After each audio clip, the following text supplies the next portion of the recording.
মা তুমি কি কি রান্না করছো? পাটি জোড়া করব, মালপোয়া করলাম, দুধ পুলি কালকে করব। এগুলো কি তেল পোয়া হয়েছে? বাবা বেশ তো অনেকগুলো হয়েছে। তেল তেল পিঠা। তেল পিঠা, তেল পিঠা মালপোয়া বলে। মালপোয়া। হ্যাঁ হ্যাঁ। আর ও এইসব কি কোনটা? পাটি সাপটার? পাটি সাপটা। এটা হলো মালপোয়ার ব্যাটার নাকি? হুম। কেমন করে বানাচ্ছো দেখি।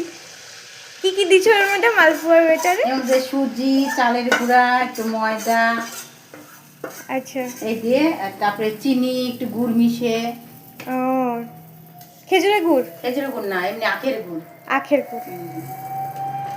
আর কি কি? পাটি সাপটা, পাটি সাপটার পাটিসাপটার জোগাড় মধ্যে- করেছো? হ্যাঁ। কোনটা ওইটা? এই যে। ও ওটাতে কি কি ওটার দিয়েছো? মধ্যে ক্ষীর দিয়ে পাটি জোড়া করব। ও বেশ, দেখা যাক কেমন হয়। মা কি খবর হলো? হ্যাঁ, অল্প করে পাটি জোড়া করলাম। কোথায়? মালপোয়া করলাম, এই যে। ও বাহ বাহ, ভালোই হয়েছে। আর মালপোয়াটা তুলছো? হ্যাঁ তুলছিলাম, এই যে তখন মালপোয়া। তুলছিলাম। হ্যাঁ আজকে আর কিছু করবো না, আবার আরেকদিন করবো। হ্যাঁ। তো পাটি সাপটা কেমন করে বানালা? সুজি আর ময়দা দিয়ে, চিনি দিয়ে গুলালাম, হ্যাঁ। তারপরে ক্ষীর দিয়ে ভিতরে খিরসা দিয়ে দিয়ে হুম। করলাম।